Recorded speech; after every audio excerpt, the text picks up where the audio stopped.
This podcast is a member of the Voices of Wrestling Podcasting Network. Visit voicesofwrestling.com to hear the rest of our great podcasts, as well as show reviews, columns, opinions, and updates across the world of wrestling.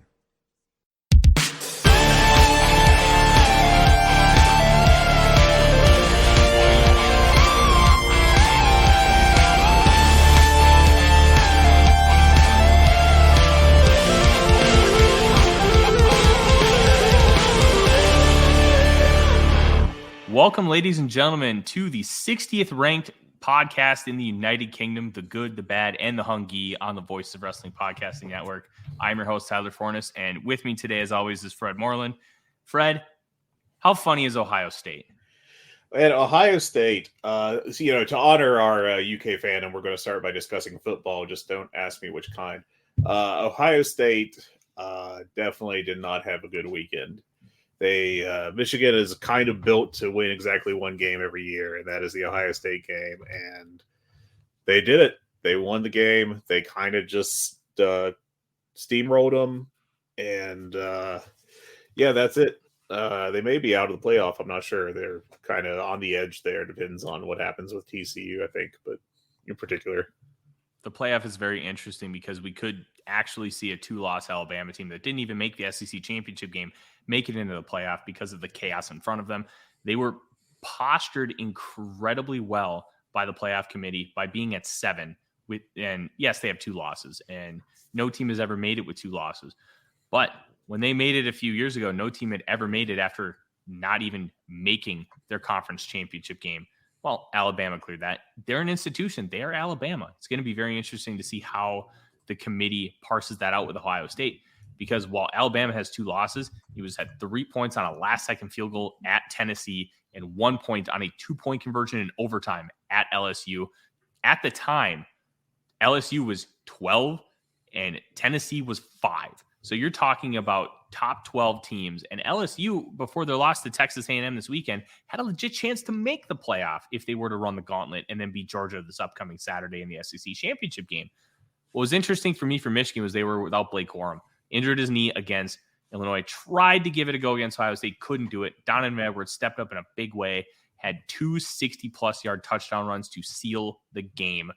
And it was hilarious to watch Ohio State fans just melt.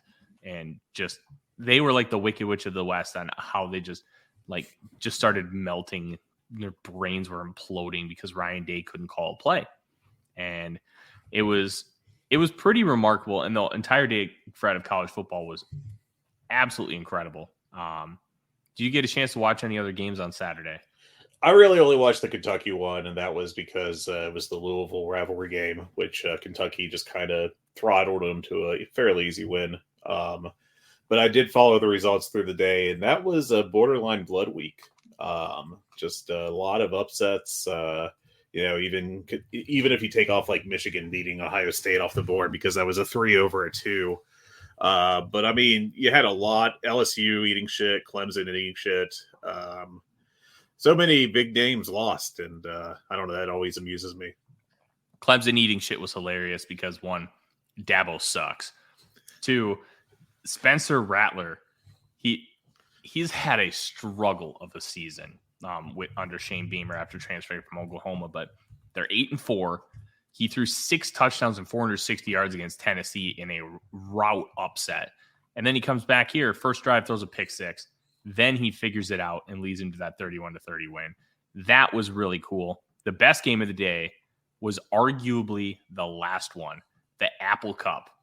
Oh, yeah. Washington State. Yeah, which determined who went to the Pac-12 championship game, and the two teams that could have got in, depending on the result, were neither of the Washington schools. Mm-hmm. And Washington only loses out via tiebreaker, and Utah gets another shot at USC this upcoming Friday night. I will be at a Christmas party, and I will be making sure they have that on, and my wife will yell at me. It will be a good, rousing time.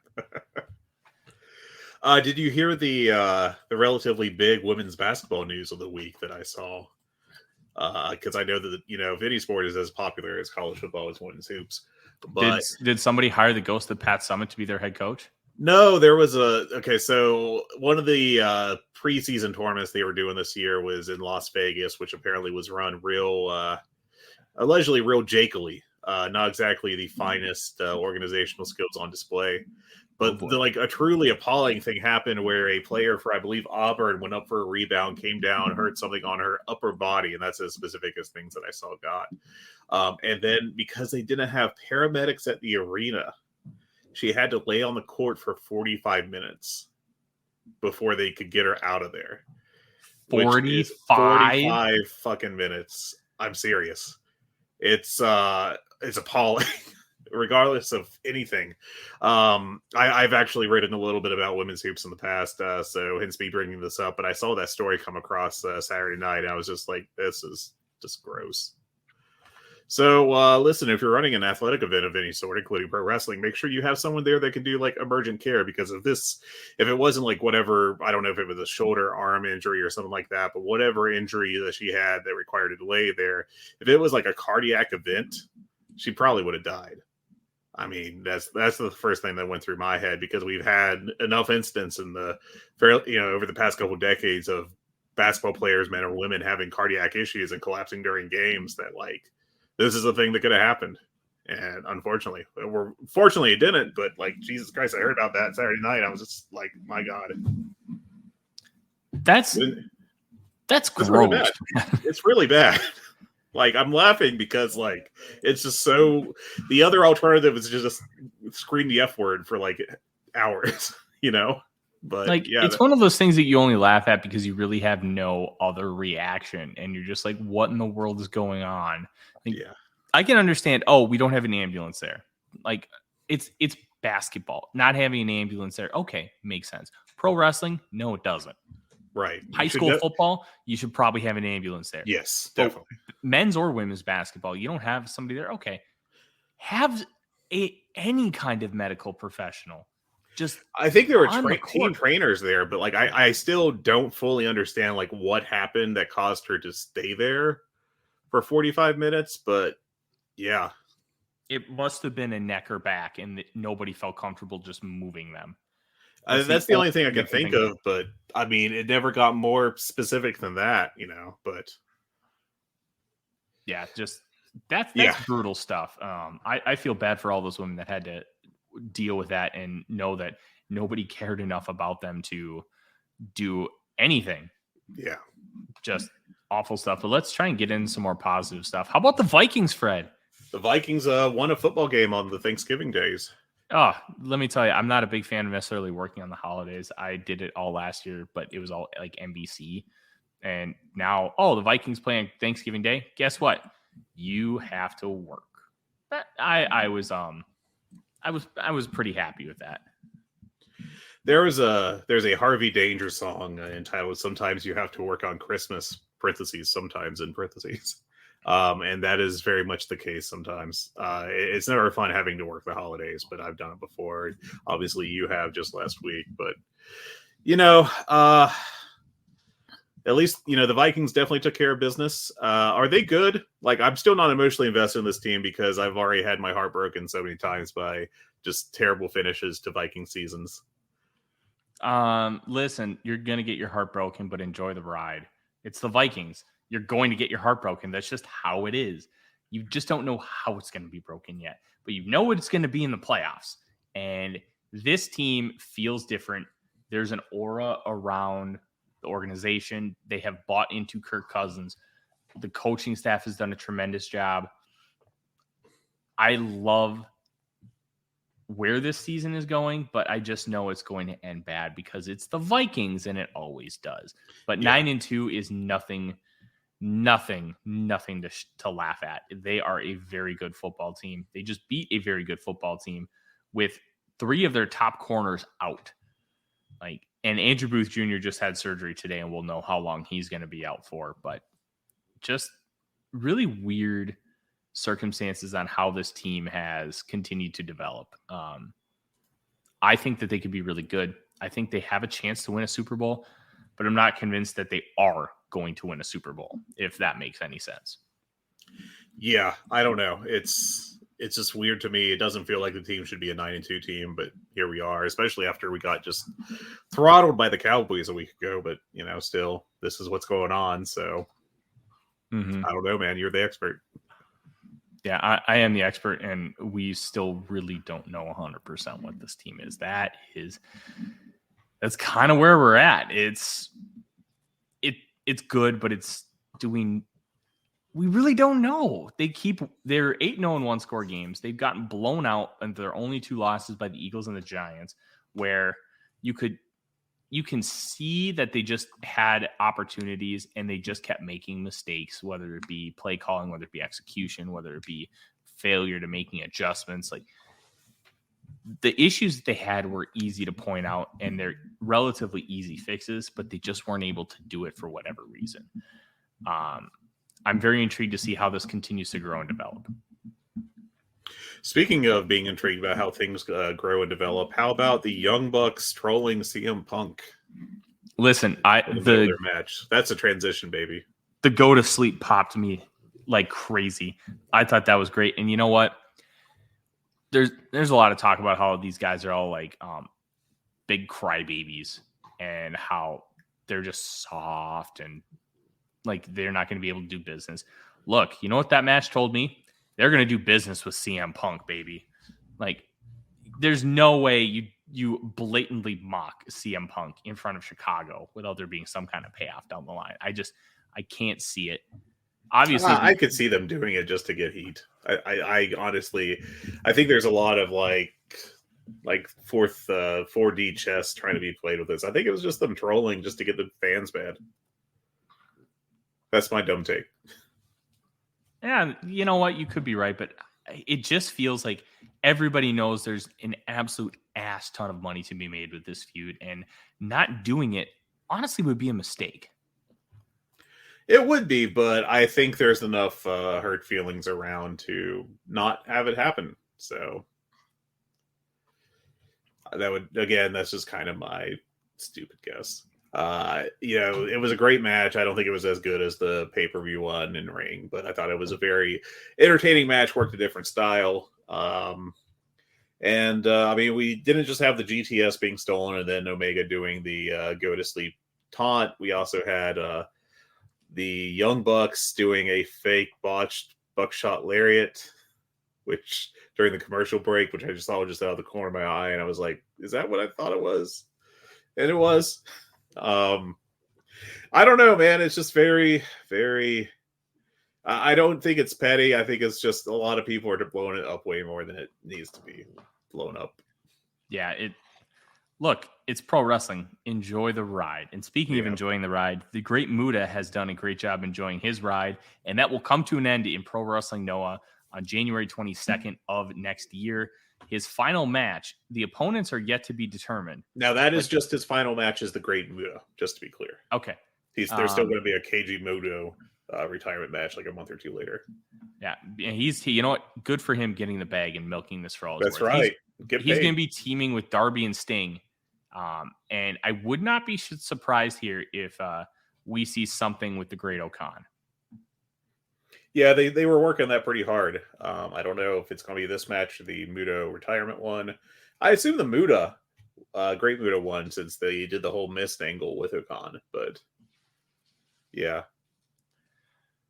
Yeah, it's a United Empire versus Darby, Sting, and Muta match could be very fun.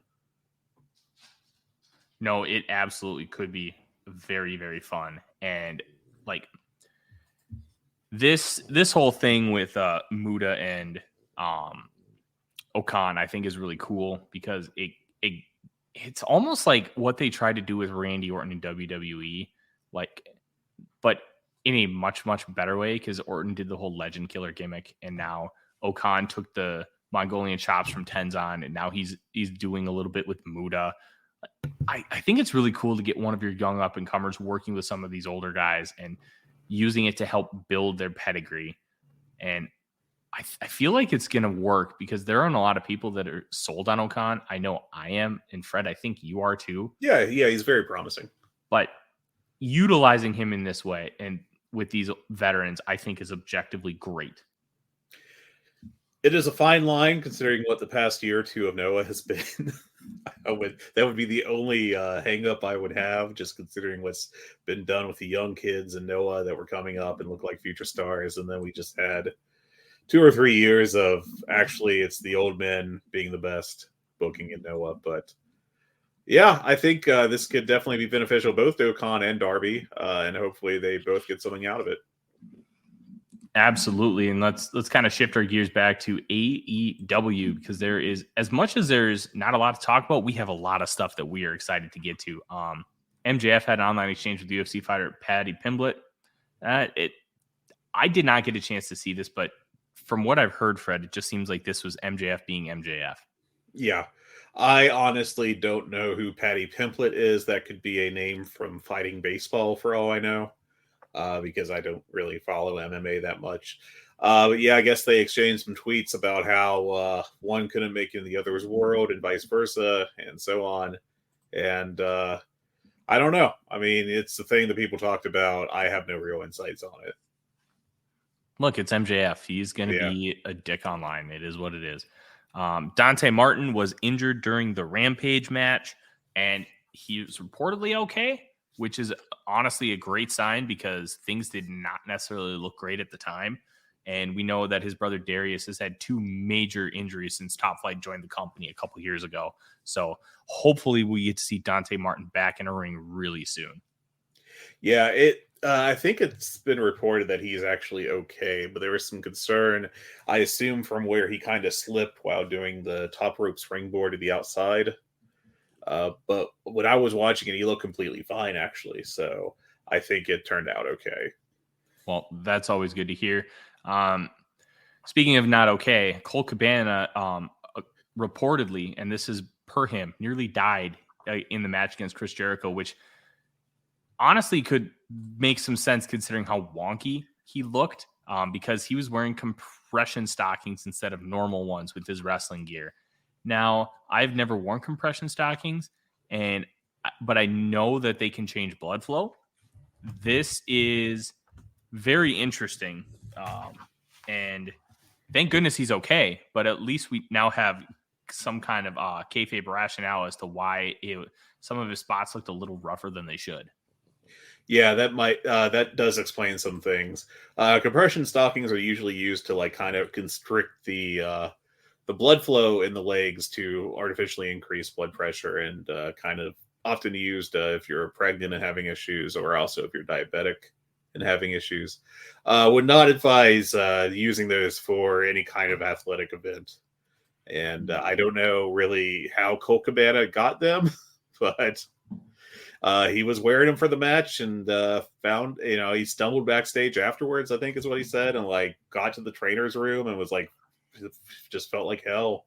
And they had to carefully decompress him so he didn't throw a clot or something and die. It's just a wild, weird story. Fortunately, the near miss worked out okay. So thank goodness he's okay. That's really what matters here. Yeah. And we kind of mentioned this last year because Tony Khan brought it up during the scrum, but it is reported that Full Gear's buy should come in around All Outs were around 140,000. That is about 40% higher than what they were doing in 2019. Obviously, you wish it was a little better than around that kind of growth, considering where you were at the previous year. Obviously, CM Punk was on a heater. He was back from wrestling for the first time in 7 years. There are extenuating circumstances. But what is your take on this, Fred? Only being up around 40% from the first event just 3 years ago. Do you think that's a good number? Do you think it's a disappointing one? I think it was completely fine. Nothing to panic about. I actually think, considering how people were talking about the company after All Out, leading up to Full Gear, including myself at points, that the number is pretty good, considering that ticket sales are kind of struggling at some points, and TV ratings have been consistent but not really moving in either direction. I think what they ended up with was a very solid number, and I think they should probably be fairly happy with that. If not, I wouldn't throw a party, but again, I wouldn't go doom and gloom and tear up my booking plans either. So Yeah, I wish it was a little higher, but you're talking about 40% growth over a 3-year span. I don't necessarily think that's a bad thing. And obviously, we know Time Warner is a really big fan of what AEW is currently bringing to them on the TV side, and the pay-per-view side is honestly gravy. There, it's you never want to say no to money, but they drew $1 million gate. They drew a lot of money on pay-per-view with 140,000 buys. That number will kind of, as far as official, we'll start seeing over the course of the next 3 months on what that actual number is. But you can't really be super disappointed with it.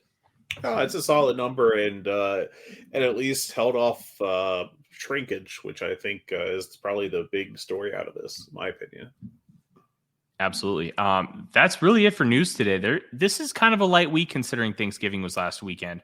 So we're going to talk a lot more big picture stuff. And Fred, one last thing I do want to bring up to cut you off Dave Meltzer style, but there was talk that, like, I guess people got in their heads that the angle with Moxley telling Regal to leave was Regal's walk off from the company somehow. I don't know why people thought that, but they got the idea that that was somehow his finale. It's not. He signed a 3-year deal when he came in for Dave Meltzer, and he's going to stick around for a while, it sounds like. Yeah. I can see why people thought it could be a walk-off. I initially questioned it because it was the perfect way to do a write-off from television, where Moxley tells him to run away and never come back, and Regal does that. It's easy to see why there's the path of being written off TV. But he also said that he would be there for next week for MJF, but that was before the Moxley angle. I don't know if it's a full write-off, and obviously, if he did sign that 3-year deal like it was reported, we also heard it was a 1-year deal. But let's go with the assumption it's a 3-year deal, and we know he has the ties to Triple H and would likely be willing to go back. I could see either way, and honestly, whatever ends up happening, I'm sure I'll be fine with, because Regal is great in his role, and while MJF doesn't need a talking head, CM Punk didn't need Paul Heyman, and right now Roman Reigns doesn't either. But it works. Yeah. Bach Regal didn't need Heaton. Omega didn't need Callis, but it added to the acts. Yep, exactly. Fred, I want you to give me a number, 1, 2, or 3. All right. I will go with number 1. All right. Fred, let's start by talking about some flaws in AEW's booking. Now, I know we've talked in this space quite a bit about the fact that they don't let mid-carders lose. And there's something to that. You want to keep guys strong and you want to keep them built up. But then you have guys like Miro who don't appear on television for months at a time. That's a big one. And there are plenty of others. What is your biggest gripe as far as AEW's booking? I think one real shortcoming, because I've been thinking about this over the past month or two. One real shortcoming with AEW is, cycling people out works if they're established, but I think there's been some cycling with people that are not fully established, and that's kind of hurt those acts. Miro, you mentioned. I think one thing that has been very shocking to me, and I feel like is a bad idea, is getting Daniel Garcia hot. Getting him to what felt like a breakthrough position with that angle with the Jericho Appreciation Society where he teased breaking off, and then not only have him just sticking with the group, but then having him reduced to just a background player in the group. That felt like a fall down the ladder to me. And he was getting over. I think that angle was probably the best thing they did. That storyline about if he would leave JS or not was probably the best storyline they had going in this last pay-per-view cycle, and until the conclusion, which was just, he's not leaving, and also he's now just standing behind 2.0 with Jake Hager. And that's rough. That's a big fall from I thought that he could have very easily been pushed to, almost a main event level. And instead they did not. And this happens sometimes with Tony Khan's booking, where you have these guys that look hot and then they just kind of disappear for a bit. I would point to Ricky Starks is another example. I guess he may have had some health issues leading up to this last pay-per-view that shut him down for a while. But, without announcing without that being clear, it just felt like that while he was getting ready to get hot as a babyface, they just were like, okay, well, you can go home for a few weeks or just work dark, and that'll be it for you. And that it felt like that really hurt his momentum. So let me ask you a conspiracy theory question here, Fred. Okay. So this is kind of a two-parter. One, I mentioned at the beginning of this segment where Tony Khan doesn't like to have a lot of his mid-carders lose, and they kind of get not necessarily written off from television, but he wants to keep them strong. It's one of the reasons why Lance Archer is the big man. He doesn't. Yeah, that's a great one too.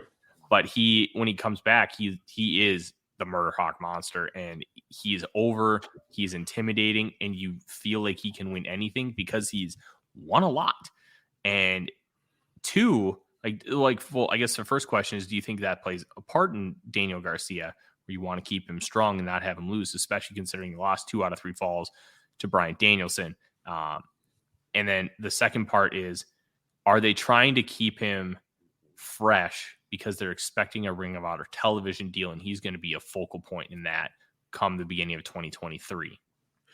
Maybe, but the fact is, I think that they're doing almost more harm to him by just having him not even be a factor than they are by having him do a job or two. I don't think he really would have lost anything if he, let's say, lost to Ricky Starks in that, Eliminator tournament, or if he did a job to, Bryan Danielson again, or, any other kind of higher level guy. If like Ishii came in and to give him a little more authenticity, they had him beat Garcia as part of their build to him facing Jericho this past Wednesday. I don't know. It just felt very. I think that's kind of my biggest gripe with it right now. Is it's kind of inconsistent with guys that you can't be inconsistent with. I think you could have Danielson or Jericho or guys like that disappear from TV for weeks at a time and come back and they'd be right where they are right now. One of the top guys in the promotion. But it's that next level where they're kind of transitioning upwards that if they go away for a while and you forget about them, you can lose a lot of momentum. In fact, one of my biggest concerns right now with, I think the Dark Order angle with 10 breaking away from them this past Friday on Rampage was actually a very good angle. But I also think that my biggest concern now, my first thought is, well, let's see if they actually follow up on this, or if he's just going to be, slotted at the level with the Butcher and the Blade as a heel that just, occasionally does jobs to people on the way up. Because it feels like that was a great angle that should really heat him up in particular, and I don't know that they'll follow up on it. Yeah, I'm kind of with you. I'm very confused of what the rationale is right now with Daniel Garcia, but I do know Tony Khan has at least earned my trust and faith into knowing that I think this will end up being a good thing, even though it's kind of hard to see right now because the booking has been so wonky. But he does have the Pure Championship. We will talk a little bit about Ring of Honor's Final Battle, which is AEW adjacent, and we do only have one match announced for it so far. But I assume we'll be getting some more this Wednesday on Dynamite and Friday on Rampage, and then also next Wednesday and Friday as well. Yeah, well, there's only 2 weeks, so better get moving. No, Sneaking up on us. If we can learn anything from this, how Tony Khan has previously booked this company, we're probably looking at a 6 or 7 match main card and 1 or 2 matches on the buy-in. Yep, probably around there. So. Yeah, and it should be pretty good. But is there any other, I don't necessarily have any major booking gripes per se, but I think one thing we need to talk about is MJF. We didn't talk a ton about it last week because we were so focused on the angle. We're so focused on all of Full Gear. Do you think it was the right move giving him the belt? Or do you think that they should have really drawn this story out? They did a great job telling the long Hangman Page story. Tony Khan likes elongated storylines. I mean, Kenta Kobashi didn't win his first Triple Crown title for 6 years. And it feels like Tony Khan is of that same mindset, but we're also living in a different world than we were in the early 90s. Where do you sit on the fence, Fred? I think that you could have told a very interesting story if MJF failed and did not win the title for 2 or 3 more years at a minimum. I think that, that could have led to him getting more over, actually. But I don't know that it's it's a difference between it's an interesting alternative scenario that you could go down versus it's booking malpractice. And I definitely don't think it was booking malpractice to have him win the belt. It makes a lot of sense because he's probably the most over, probably the hottest guy in the company right now, if not the most over. Crowds, I mean, he's turned babyface unwillingly. The crowds are super into him right now. So him turning and being the central point of the TV show moving forward, I think makes a lot of sense. And I think that's very logical. And, I don't think that there's ever really, most of the time it's ever a bad thing to put your world championship on your hottest guy. And I'm kind of with that. I think giving the title to MJF and doing the story with Regal, and we obviously don't know how it's going to play out, so we can only hypothesize. Let's hypothesize that it is a good story, like almost like the majority of main event stories in AEW have been. It's really hard to argue that they shouldn't have tried to, or they shouldn't have put the title on MJF. He's hot as absolute hell right now. Yeah. You also have Wardlow, who's still in the mid card. What if they build up Wardlow and he takes the title away from him in a year and a half? Because I feel like you can assume MJF's holding that belt for a long time. I would hope so. You still have matches like you don't necessarily want Kenny Omega to lose, but Kenny Omega, let's say he gets a title shot at Double or Nothing. Well, boom.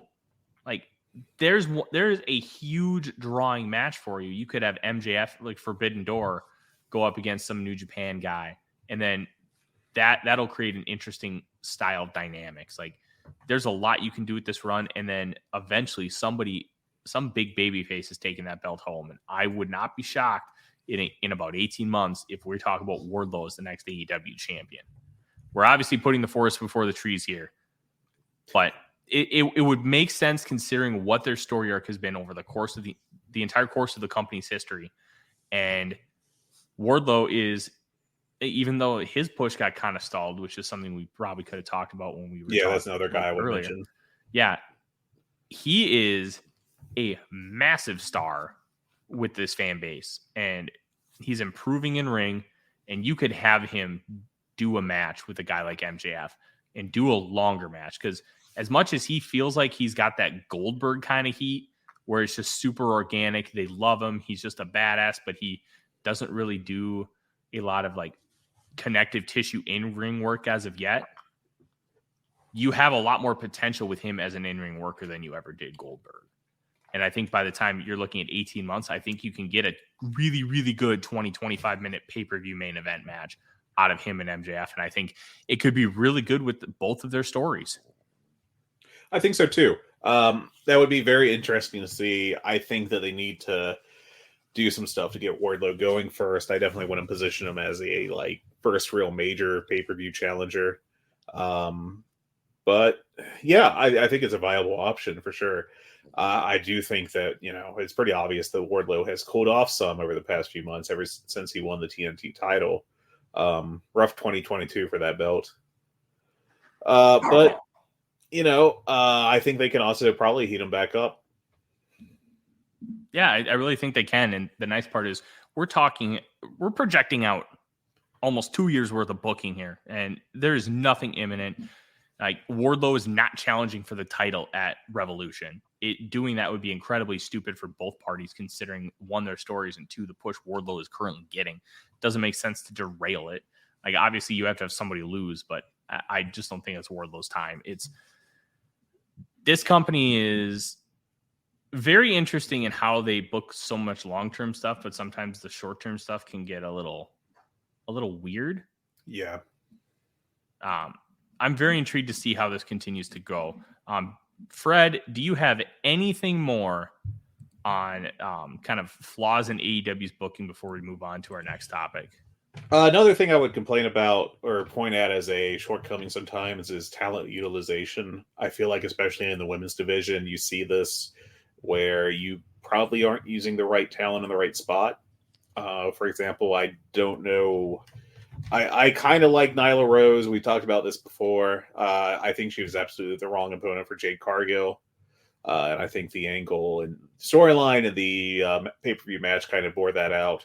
But, you have access to like Riho, who really excels at, working against bigger opponents, and Hikaru Shida, and, all these other Japanese stars, and you really aren't using any of them in any kind of featured role.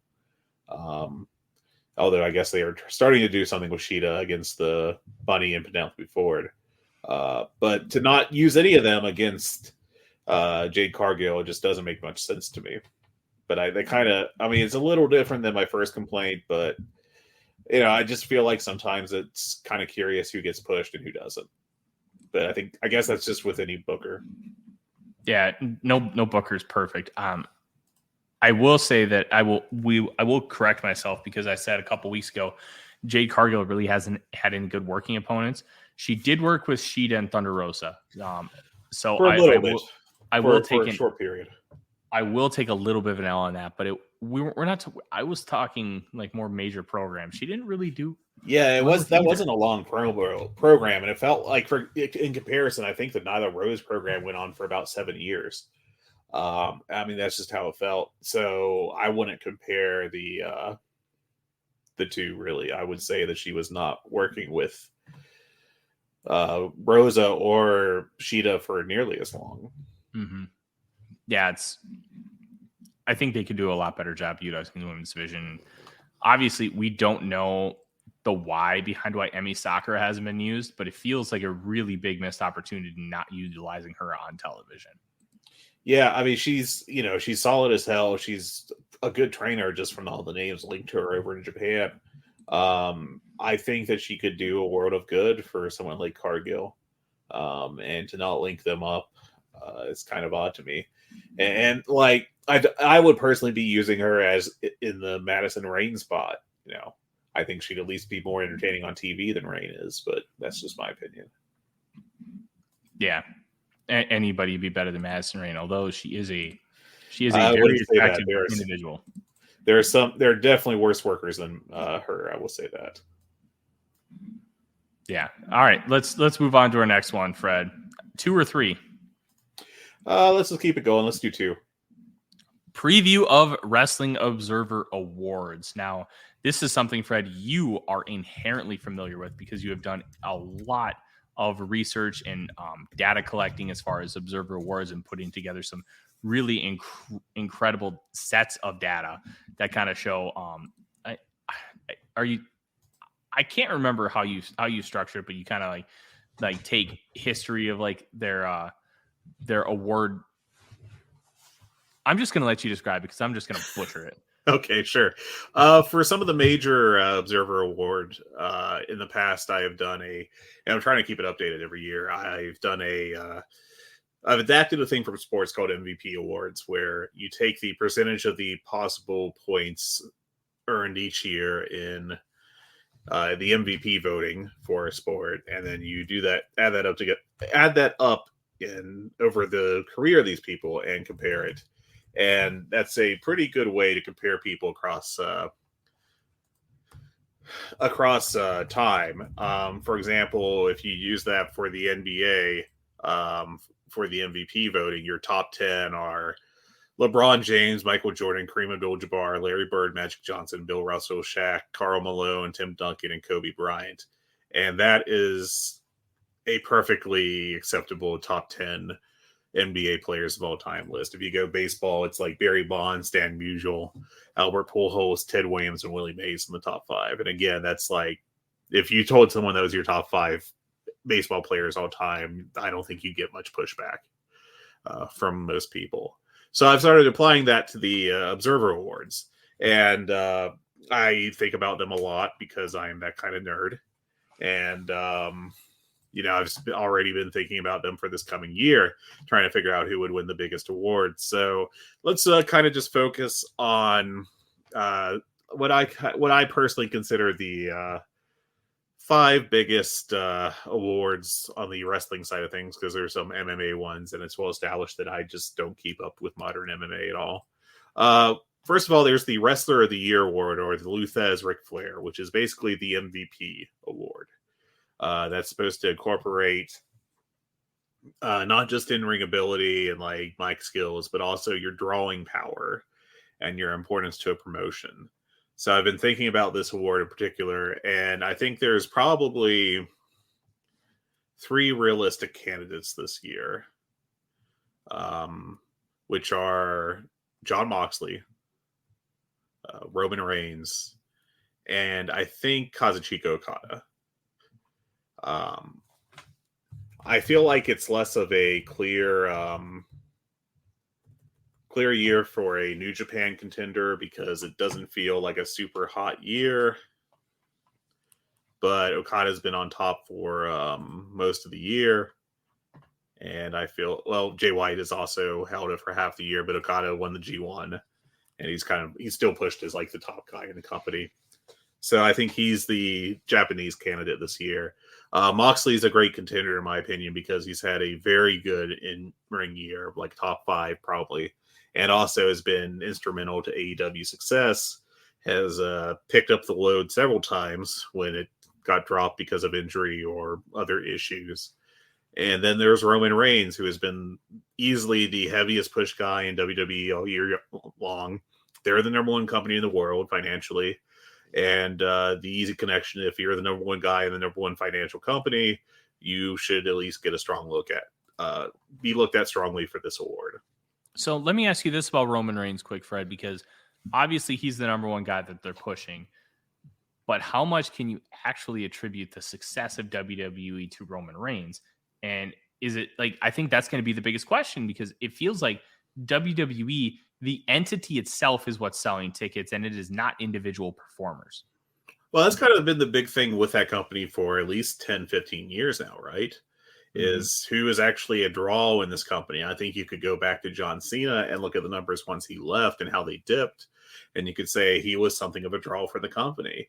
I think when Roman Reigns has gone away, there really hasn't been that big of an indication that he's a major draw for the company. But also, if you look at it, he's over big in the arenas. He's the hottest act they have. So the way WWE is structured these days, they don't rely on pay-per-view. Most of their money comes from a set deal with, NBC and Fox, where they're guaranteed a certain amount of money a year with, without any kind of like, you must hit this rating level to get this much money kind of deal built into it.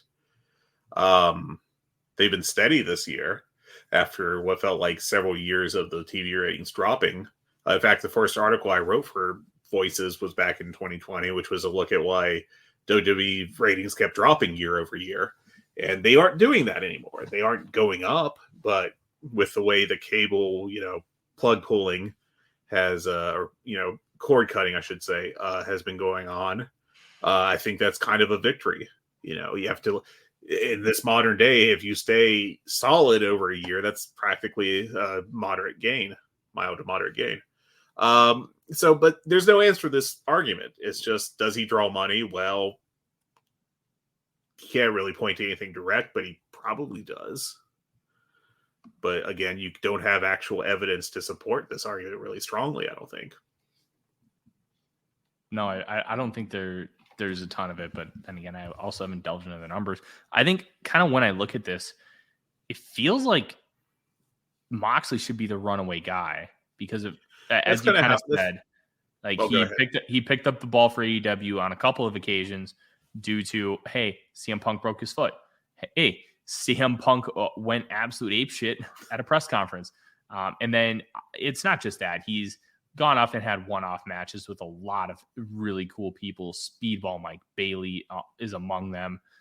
He had a great match at GCW against Nick Gage, who is basically a statue at this point. And he has been the guy, and he's got that aura around him, and he's been trusted in a lot of massive spots.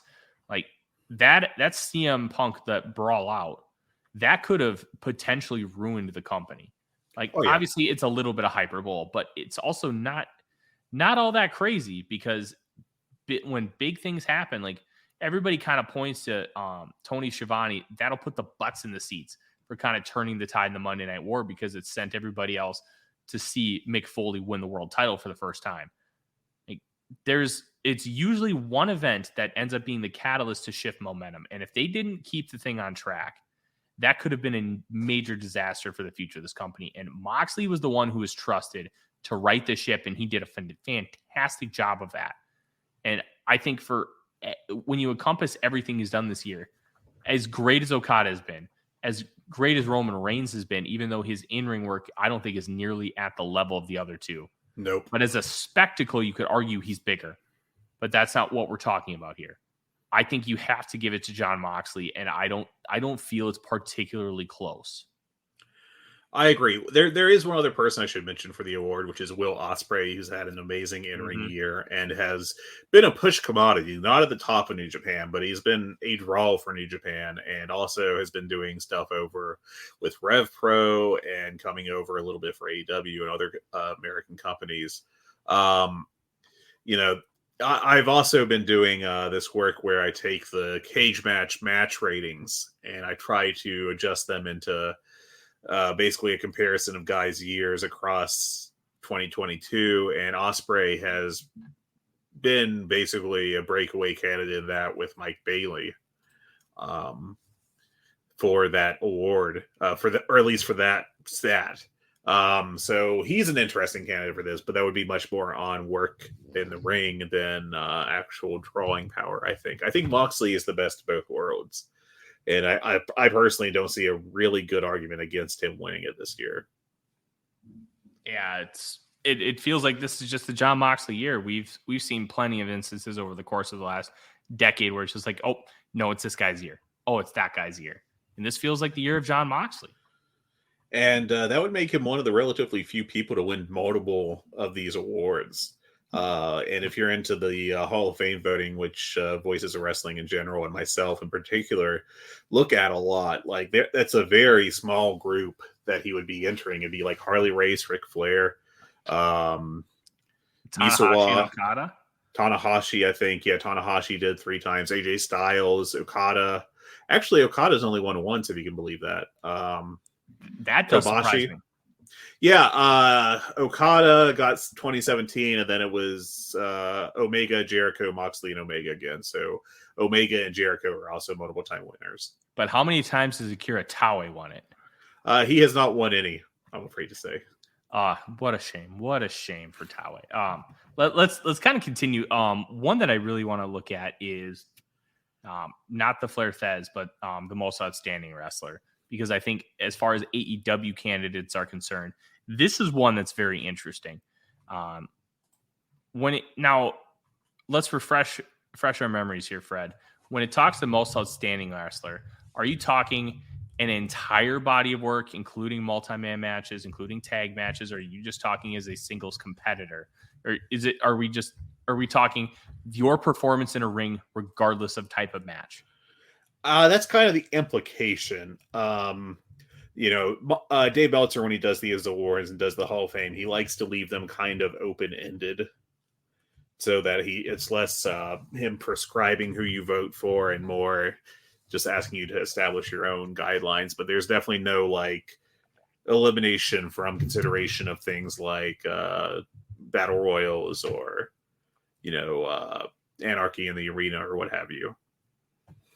Yeah, and I think this batch of candidates from the AEW side, let's start with the least obvious, but the one that's been beaten over our head the most, and that is Dax Harwood. I don't think he deserves any votes for Wrestler of the Year, but you can absolutely tell that he's trying with how many singles matches that he's been getting on Dynamite, like against big names. Do you think, what kind of voting power do you think Dax is going to have come the end of the day? I think he's an appealing candidate, especially to a certain segment of people that are anti-modern wrestling, but have convinced themselves that FTR are like a return to Ole Anderson or something, when they're really not. FTR works a very modern style. They just use a lot of old school moves to do it. And so that's kind of convinced some people that they're actually the second coming of the Brain Busters or something. FTR is a great team. I'm not trying to say that they are. They just work a different way than they're commonly presented by certain segments of the online fan base. Dax is also largely liked, I think, which helps him. He's openly campaigning for awards, which take that under consideration how you will. But I mean, he has a strong resume. I mentioned doing the thing with the cage match ratings and assigning points based off of how they do those. I've also done that with my own personal match ratings because I am a giant nerd and I rate every match I watch, and I'm currently at like 1,200 ratings for the year. And Dax is my number 10. Like, I think he's had a very good year. But honestly, I think he might be hurting FTR's best chance of winning an award, which is the tag team award, because so much of the work they're doing is not tag team stuff. Yeah, that's a really good point. I don't know. I'd have to like parse myself out as far as where I think he's at as far as just a regular in-ring worker, because when you talk about the singles matches, I don't think I've had anything above 4.25, which I haven't been blown away by his single stuff for the most part. But I will say, for his position on the card for where these matches have been happening, you're putting up 4.25 star matches in the middle of cards. You're not getting main event pushes as a singles wrestler.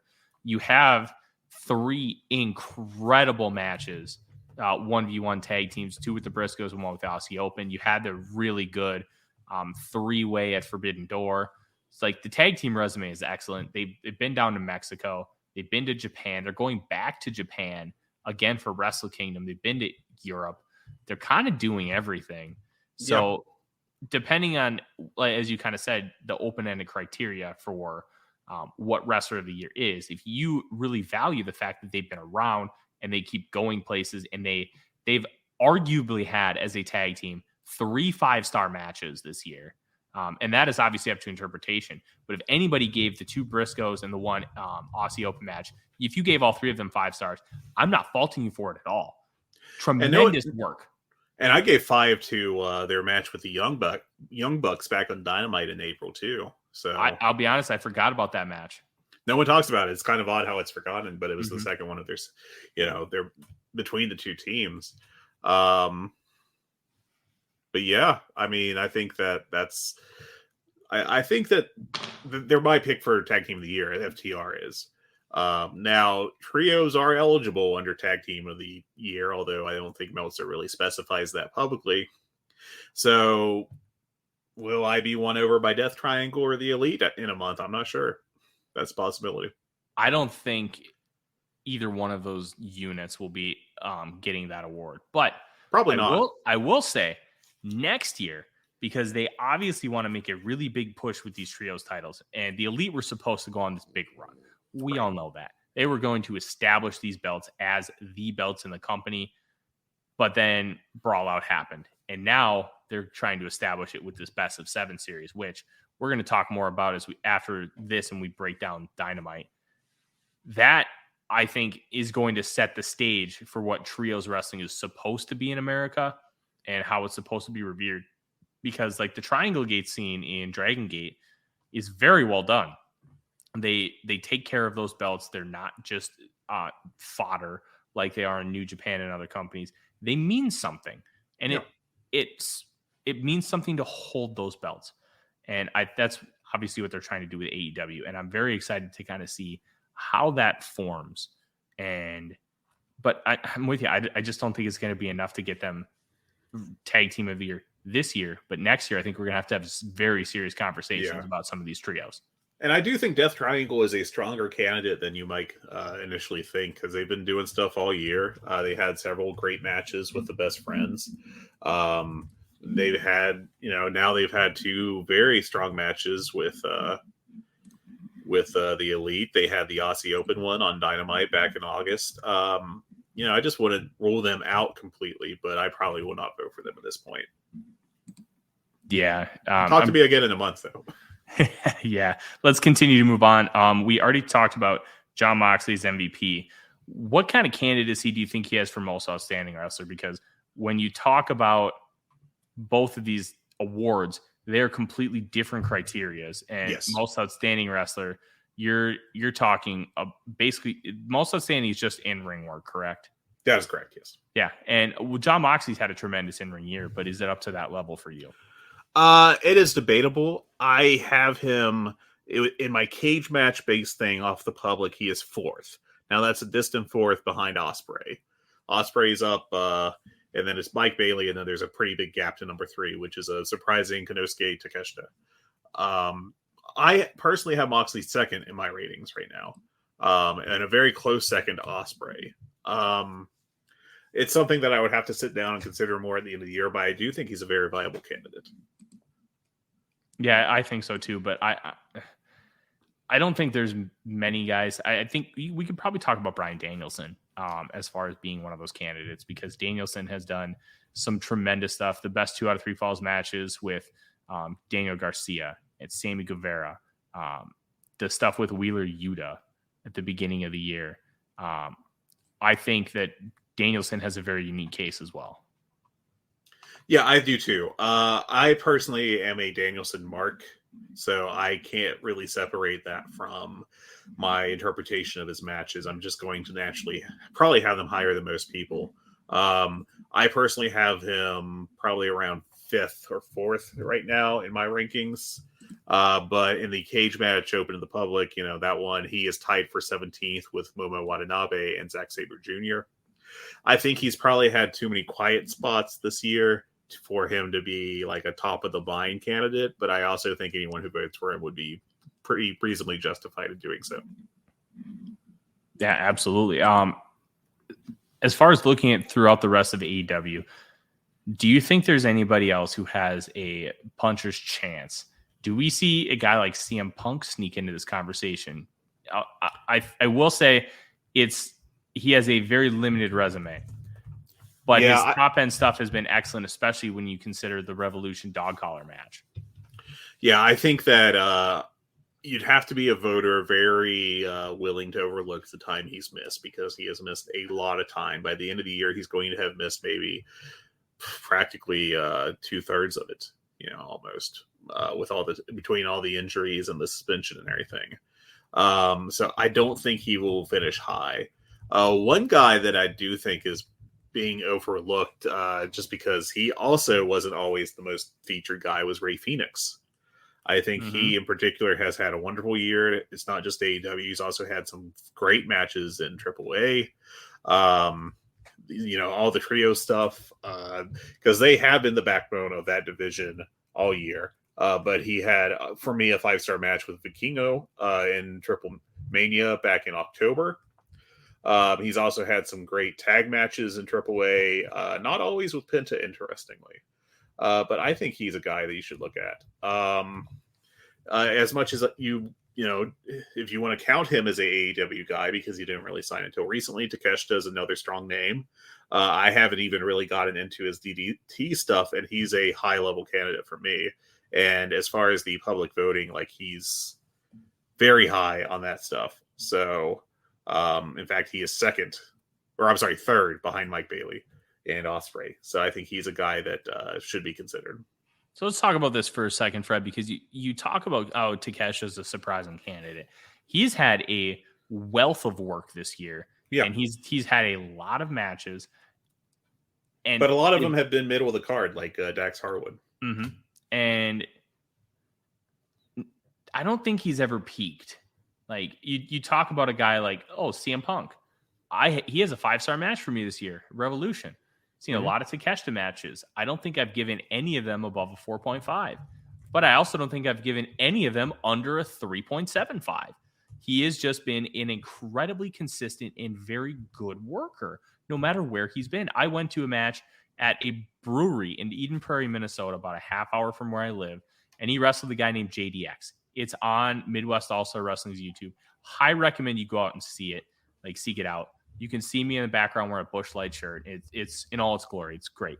But the match was great. They beat the living shit out of each other. Just chop after chop, and then they started throwing each other around. It was great. I gave that 4.25. But when you talk about voting for this, your cage match data has him as number 3, and that's essentially an average of what they've been doing, right? No, he's ranked 3rd overall. No, but like how you do it is you take all their matches and you basically average them out and they get 1 rating. Not quite. No, you get a certain number of points depending on what your cage match rating is for a certain match. So Okay. it rewards both high quality work and doing it regularly. Okay, but how do you parse out the fact that he's only like main evented a couple indie shows? He's main evented His DDT work Rampage. does a lot for him. His DDT work does a lot for him. Okay. Now, like I said, I've only touched the top of the iceberg of that work for him this year. But my top rated match for him this year is actually a 4 3/4 match I had for him against Lee Moriarty at Prestige Wrestling back in June, which I thought was fantastic. Those two worked really well together. The thing with Takeshita is he has been a workhorse. He has worked a lot of places, not just AEW and DDT, but he's also been doing work in PWG. He's also been working all over the indies. And I think that will help his case if you're paying attention to that stuff. Yeah, I agree 100%. And it's just weird to me. He's like, obviously I don't know the extent of his DDT work this year because he did spend so much time in the States. But I will say, in his time in the States, he's never headlined anything above a 1 Rampage, but that was Jun Akiyama, Eddie Kingston. Takeshita felt like a throw-in, which I know feels disrespectful, but considering the circumstances, it's really not. It's just kind of the reality of the situation. Oh, yeah. But he's only really headlined indie shows. So parsing that out is going to be very interesting and understanding how that's going to actually impact your voting. Yeah, and of course, this is a in-ring only award, so that's one thing to consider. Yeah, keep in mind. But like I know, just opening this is from the data I worked with back at the end of September. The 3rd highest rated match of the year at that point in time, with at least 10 votes, was him against Kazusada Higuchi in DDT, which was at 9.54. So if that's only behind Okada and Ospreay and one of the FTR Briscoe matches. I assume the first one. Which Okada Ospreay? G1 or I don't have the dates on this particular sheet, but it's the one that Meltzer gave 5 3/4. Then I think that would have been the 1-5. Yeah, I assume so as well. But it's way up there. Just going through this again, there's a Tetsuya Endo match that has a 9.10. Which is behind. That was Peter Pan, wasn't it? I think so. Again, like this sheet, the way it's formatted, I don't have what the actual shows are, the dates. Okay. Just to make it easier for me to work with. But that's just as a point of comparison, the rating on that is like literally 1/100th of a point behind the best of 2 out of 3 falls Danielson Garcia won. Okay. Interesting. All right. Let's move on to our next topic, unless you have somebody else you want to talk about. Because no, that's good. I think we could talk about Omega, but I just don't think it's his level. Too much time out. Too much time out. Last topic before we get into Dynamite: poised for a breakout 2023, and I think this Fred needs to start with one guy and one guy only, and that is Swerve Strickland. Strickland That's has not the guy I would have said, but yeah, I think he is a very good candidate. Well, I'm intrigued to hear about the guy you're going to say, but let me tell you, Strickland, the work that they've been doing with him and Keith Lee, winning the tag belts, keeping him occupied, not only just keeping him occupied, he's doing some great in-ring work. He's doing some great character work. They're setting up for something big for him in a company that desperately needs top heels. I think Swerve Strickland, 1, can be that top heel. 2, I think that they need to set him up for a world title run. Doesn't need to be now. Doesn't need to be 2023, but in 2024 at the latest, you need to give him a run with that belt. Well, in 2023, you can establish him as a guy at that level without him winning it. I don't think they need that much time to establish him at that level. No. I think that you could have him win a feud with Keith Lee that last 2 or 3 months. and then have him instantly start feuding with insert top babyface here. Maybe Moxley, so he has something to do away from the title picture. Danielson, anyone along those lines, I think would be a great foe for Swerve. But I agree with you. I actually think he is the best candidate now that I think about it. But yeah, I mean, I think it's just a matter of time with him. I do too. I don't know his age, but I don't think he's a young guy either. I want to say he's about 32. I think he's early 30s, which, I mean, by wrestling, that's, traditionally that's 32 actually. This is where you should start peaking. That's the idea. That's the old advice, which, always varies on the individual level. But I mean, I think that he is peaking. I think he's a great worker. If you want to keep me going, if you want me to keep going with my goofy personal ratings, like I've got him in the top 20, top 20, okay. Top 30 as a worker this year, personally.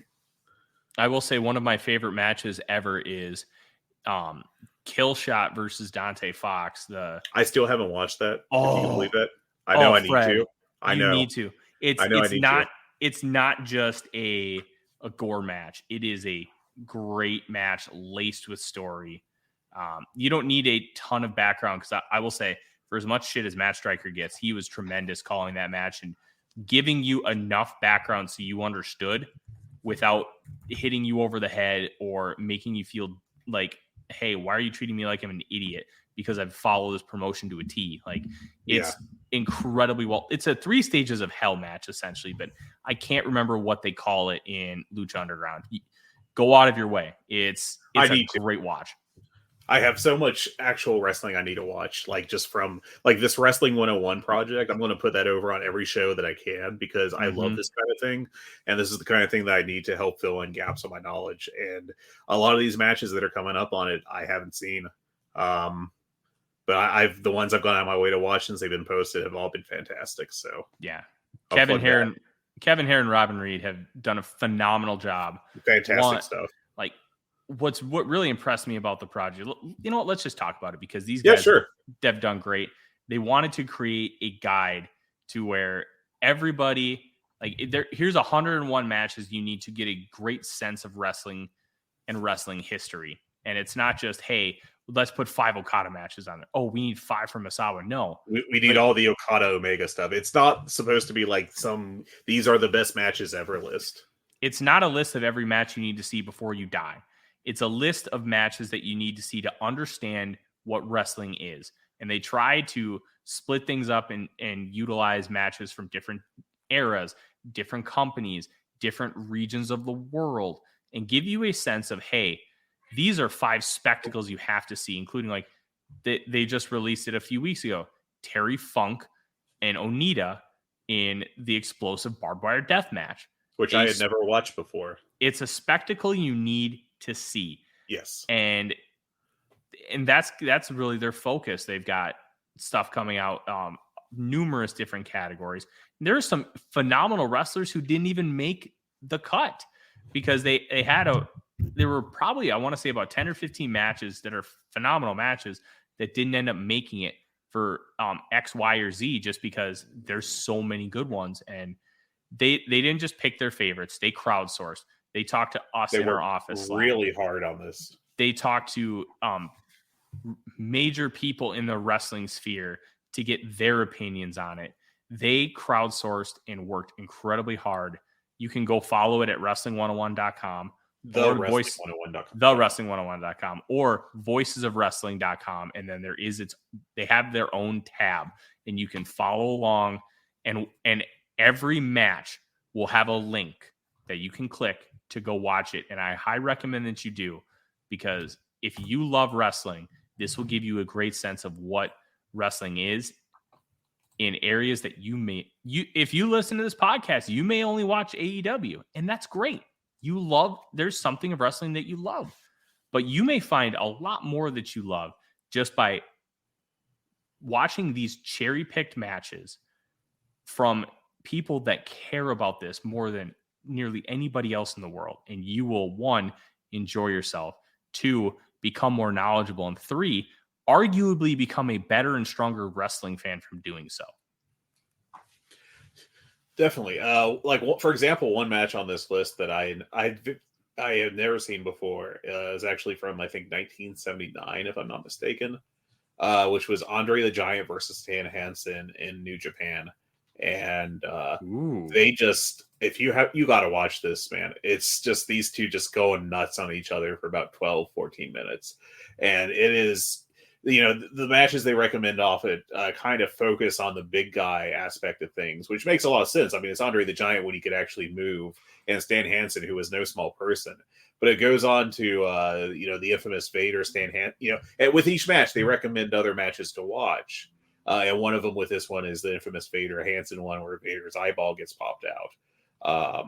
And then they're also like, if you want to watch the WWE version of a big man match, there's Big Show versus Mark Henry from whichever show that was supposed to be, Vengeance 2011. Yeah. I mean, it's a fantastic project, and you could draw other through lines from it too. Like this match in particular, it particularly reminds me of like these Ishii monster matches where he just beats the hell out of his opponent. You could point it like the Jericho one or other Ishii matches that style. And there's a clear connection to something from 1979 to them, which is very cool. No, it is very cool. And you get to watch a lot of great wrestling. Yeah, it's fantastic. If you like wrestling, which, I mean, if you're listening to this, I hope you do, you should go out of your way to watch these matches. Yes, absolutely. And as stuff kind of comes out, we will talk more and more about it, because what Robin and Kevin have done is truly impressive and remarkable in every positive connotation you can think of.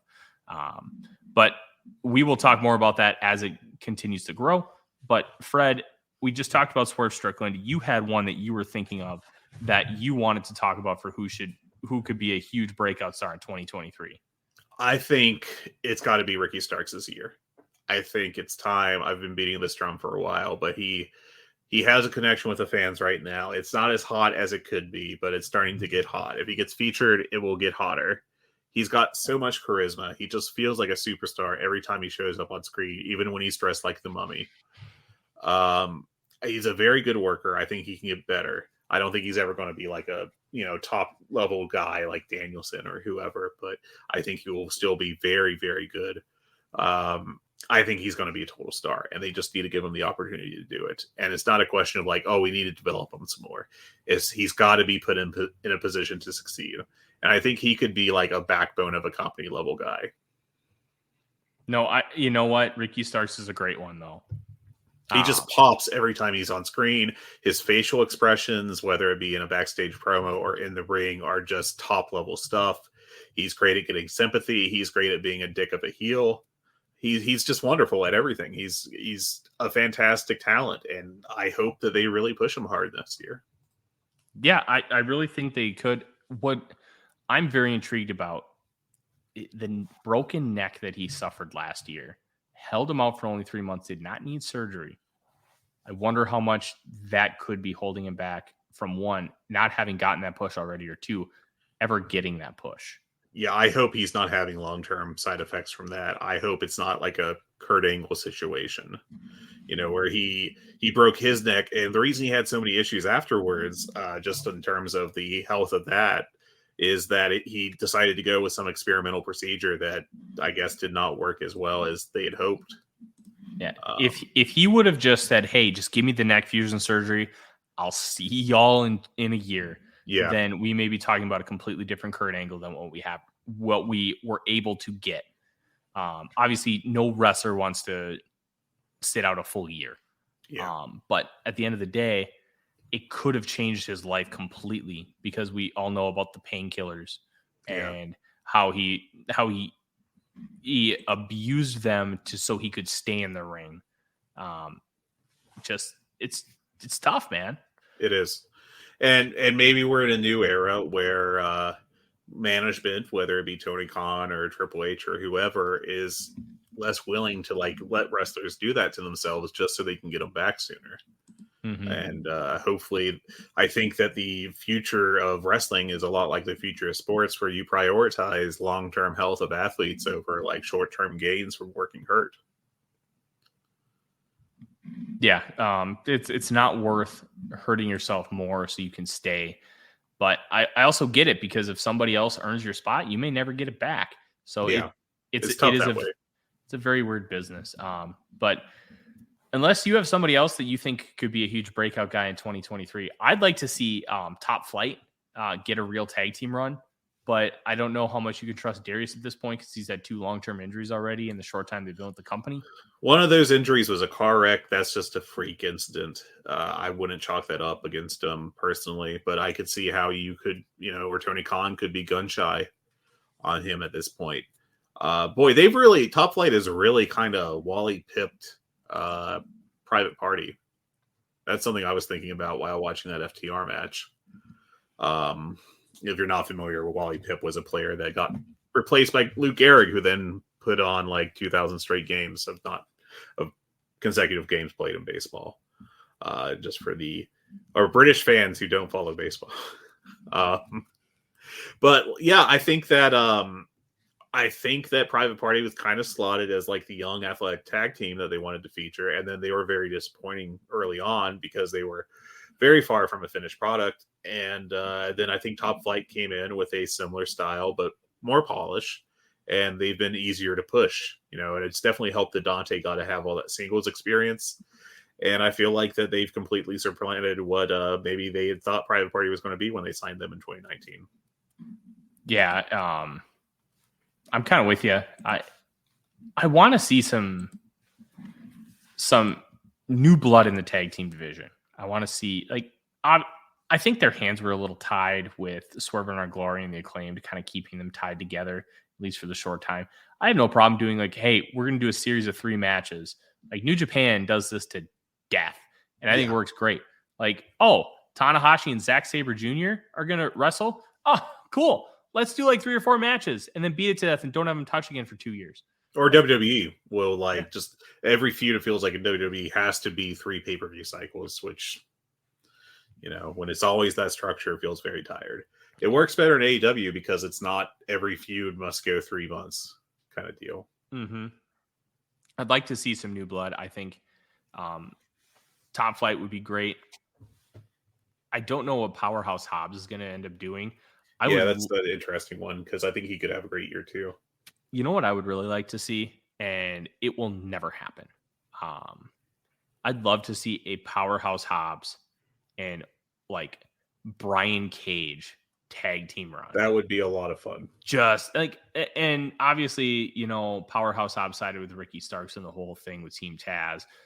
I get it. I'm pulling shit out of my ass here, but just have 2 big beefy dudes be great bases for some of these flippy do tag teams and just beat guys up. That sounds like fun. Hobbs and Joe, maybe, as a team, as a heel team. I think that has a lot of mileage. I think at this point in his career, Samoa Joe would probably be better from being mainly a tag team guy. Yeah. So I think that's a very appealing option. I don't think they'll do it for pretty obvious reasons, but I think even a Hobbs and JD Drake tag team could be very fun. It's a real shame that JD Drake's never going to be above a dark maybe main event kind of guy because you could utilize him a lot better. But there's only so many spots. And he's never going to get one of those spots, unfortunately. And he's way older than you would probably think. In fact, I think he's 42 or something. Yeah, he's not young, but hell, tag team run. Yeah, I him and Anthony Henry are a very good tag team if you've watched any of their indie stuff, and they'll slot right in very nicely as a job team in AEW as they have. But yeah, Hobbs is a very appealing one too. Absolutely. And with that, we are already 80 minutes into our show, Fred. Yeah. Let's talk about Dynamite. Yeah, let's talk about the show we're supposed to talk about. Dynamite was very interesting this week.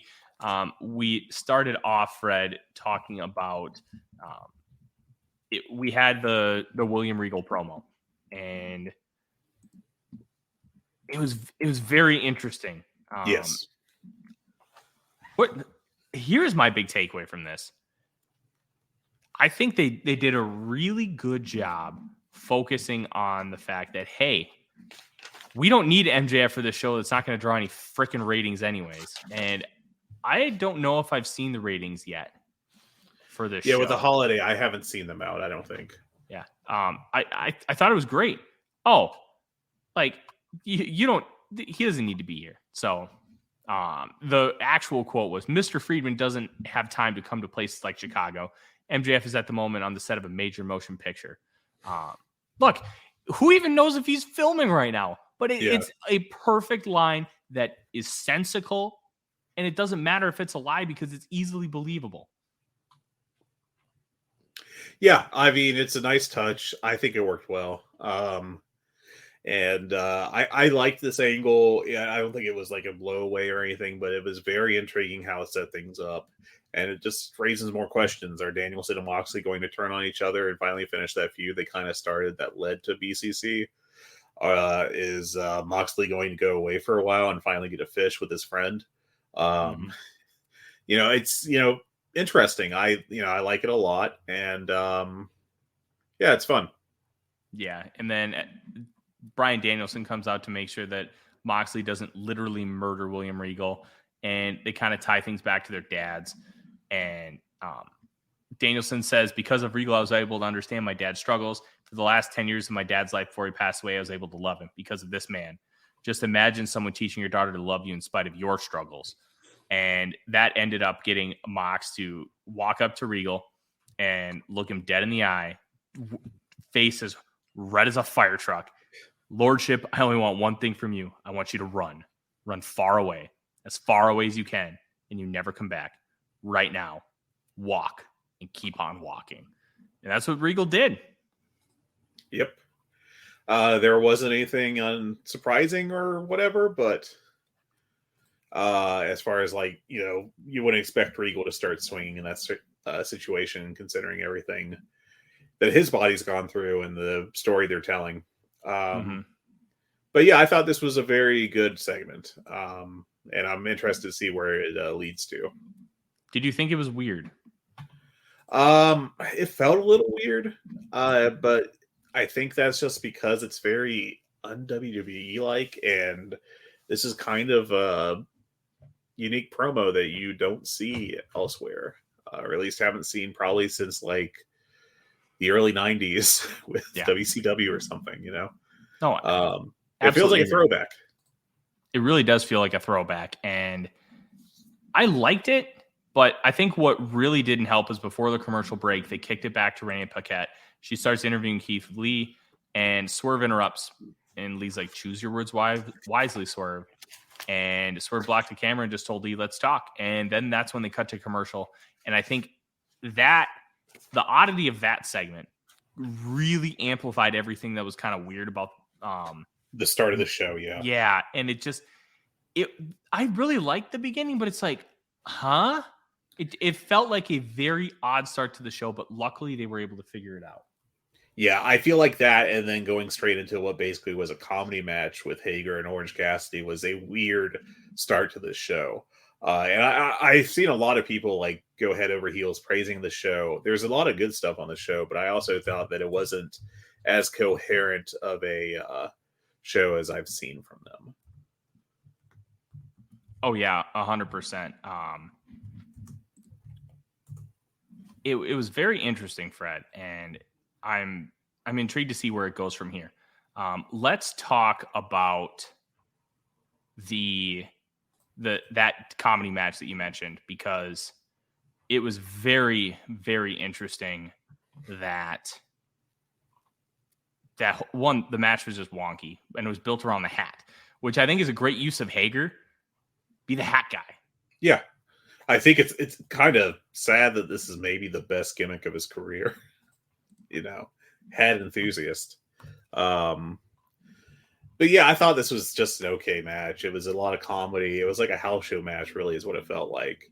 A way for all these guys to see on the show without taking too many bumps. And Orange Cassidy was able to get the win with the orange punch eventually. It wasn't bad, but it wasn't blow away by any stretch, I don't think. Yeah, I don't think it was blow away. I thought it was fine. And obviously this was a blatant setup, Fred, to talk about the return of the House of Black.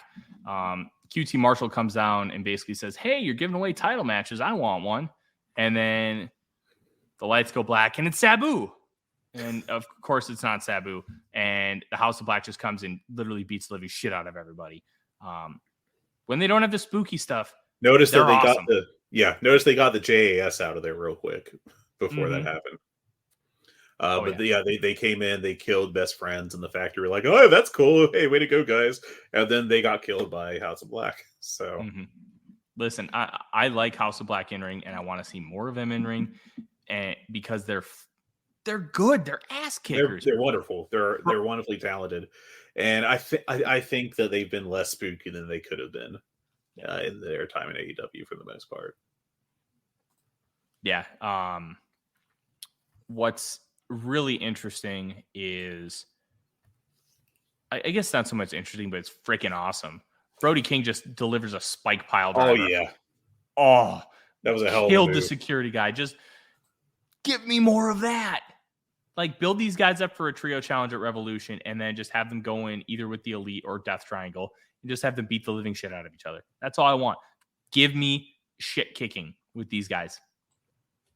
Like, do the spooky stuff on your own time. Just be shit kickers. Yeah. It's great. I think that them as grumpy goths that want to kick people in the head, I think is perfectly acceptable. And I think that's largely what they've been. Mm-hmm.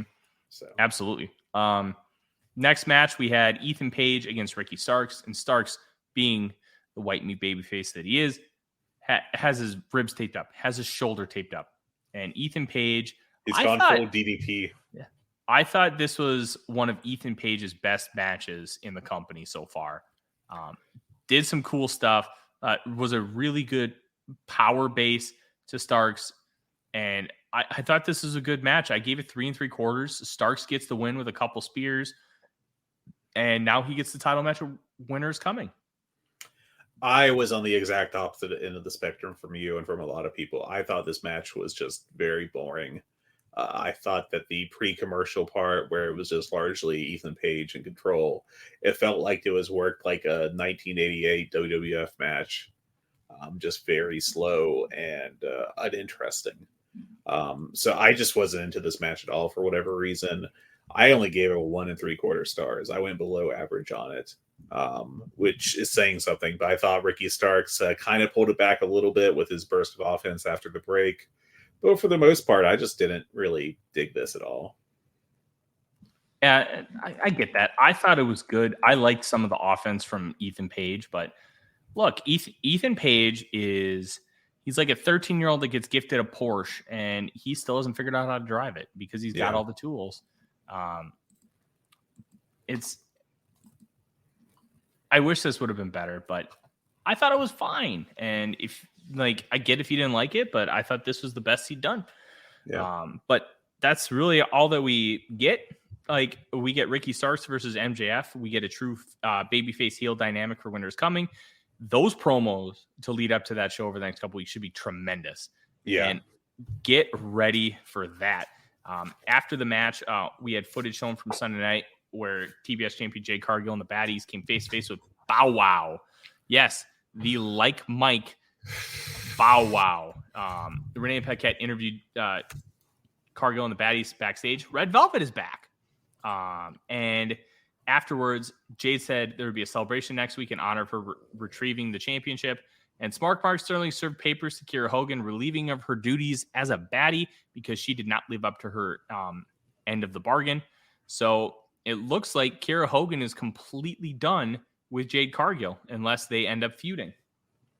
Yeah, I could see that being like the next mini feud for Jade. Not exactly hyped about that, but I can see it happening. I don't get the Bow Wow thing. He last charted in 2011. I don't know why we're spending time on Bow Wow in the year of our Lord 2022, but we are. So I don't know what the payoff's going to be other than maybe him just showing up on a Dynamite and just standing around like Big Sean and some of the other ones they've had previously. Big Sean. Good stuff. All right. Then we have the best of 7 series where Death Triangle pulled up their second win to go up 2-0 over the Elite. This match was awesome. We talked about the trolling of CM Punk, but I think the most important thing was the hammer finish. This was so well constructed. Matt Jackson clocks Pac with a low blow. And while Rick Knox is distracted, Cutler slides a hammer into Matt. Matt grabs the hammer, but Penta was behind him and hits him with his own hammer. And then Pac pins him. Like, yep. The Elite tries Death Triangle's move, and Death Triangle is one step ahead of him. Like, I thought this was so well crafted. Now the Elite is down 2-0, and I think this is important. Matt Jackson and Kenny Omega have gotten pinned. I think what's going to happen is all 6 guys have gotten pinned once before the 7th match. Yeah, I wouldn't be surprised if they did that. That sounds like the kind of thing that they would think of, and it sounds like a cool idea to me. And then, of course, because it is Tony Khan and he absolutely loves doing it, Rey Fenix is going to get pinned in the 7th match, and the Elite are going to win the titles. That just seems what it's going to be. After that, Renee Paquette was on stage with a massive announcement saying that due to the extent of Thunder Rosa's injuries, AEW and Thunder Rosa have reached a mutual agreement. AEW management has been forced to ask Thunder Rosa to relinquish the championship. Jamie Hayter is your new official AEW Women's World Championship, and they also gave Toni Storm retroactively an official women's title reign. So even though she was called interim that whole time, she is recognized as an official champion. And in kayfabe, I thought this was well crafted and tremendous. Yeah, this was well overdue. I think we've learned that the interim thing doesn't work. It wouldn't surprise me if Tony Khan tries to go back to it because he loves that for whatever reason. But I think it really annoys the wrestlers. I think there's too many. We've already been burnt by it twice this year with CM Punk being the interim champ, and then all that nonsense afterwards, and then or I guess Moxley being the interim champ because of CM Punk being hurt, and then the Rosa situation. Like, I just think it's a net negative, and hopefully that's it for that idea. Yeah, I don't necessarily disagree. Then we had a 3-way tag team match. Tay Mello and Anna JAS versus Willow Nightingale and Sky Blue versus Women's World Championship Jamie Hayter and Dr. Britt Baker DMD. I thought this was a fine match. I didn't necessarily think it was anything special. I did think that they're still planting seeds for Baker to turn on Hayter and that be the big money feud. I don't know when that's coming, but it's coming sooner rather than later. Yeah, it's going to happen. And I think that's going to be the big feud of 2023 in the women's division. But I thought this was all right. I think I went 2.5 on it. It was a fine little match. Yeah, nothing wrong with it. Yeah. You know, I on paper, I expected worse because Sky Blue's pretty green, and Anna Jay and Tay Mello can be very hit and miss. And this turned out better than I expected. I'll say that. I like that they're giving Sky Blue TV time because she's only 19 years old. Yeah, they definitely have something planned with her down the road. And I can see why. There are flashes where she looks really good. And she has a good look. She's obviously very young, so she kind of fits that baby face mold right now. But I think over time, when she starts to mature a little bit facially, then they'll end up turning her heel, and she'll be able to really start utilizing some major character work. But right now, she's a perfect baby face for this women's division. Yeah. All right, and then we had Renee Paquette backstage with Top Flight and FTR.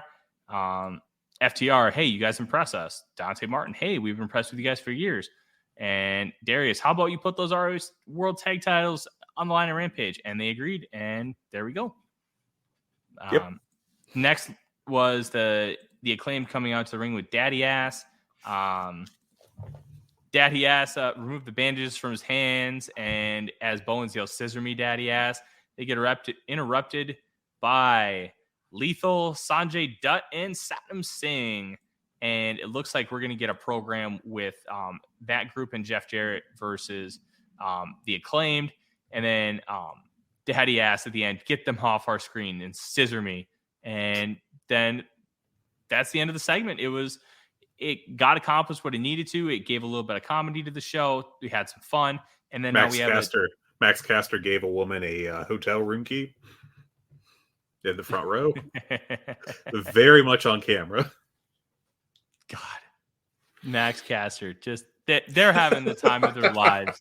Just the time of their lives. I don't even know what to say to that. But that was the thing that happened. I don't either.